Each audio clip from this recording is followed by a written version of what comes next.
হিটলারের সহযোগী ছিলেন আইখম্যান। তিনি ছিলেন গ্যাস চেম্বারে ঢুকিয়ে ইহুদিদের হত্যা করার রূপকার।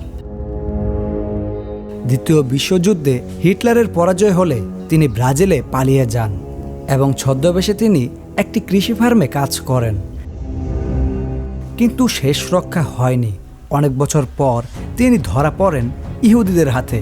ইহুদিরা তার প্রতি খুব রেগেছিল, তাকে হত্যা করার সব প্রস্তুতি শেষ করল। মৃত্যুর পূর্বে তার শেষ ইচ্ছার কথা জানতে চাওয়া হলে তিনি মৃত্যুর পূর্বে ইহুদি ধর্ম গ্রহণ করার কথা বলেন।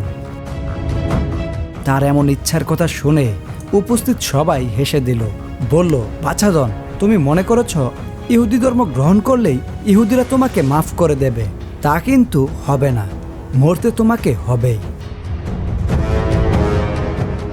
কয়েকজন কৌতূহলী তখন জিজ্ঞাসা করল, আচ্ছা, তোমার এই ইচ্ছাটা কেন হলো বলো তো? আইখম্যান তখন নির্বিকার চিত্তে বলল, তোমরা যে আমায় ছাড়বে না এটা আমি নিশ্চিত, তাই মারা যাওয়ার আগে দেখে যেতে চাই আরেকটা ইহুদি মারা গেল।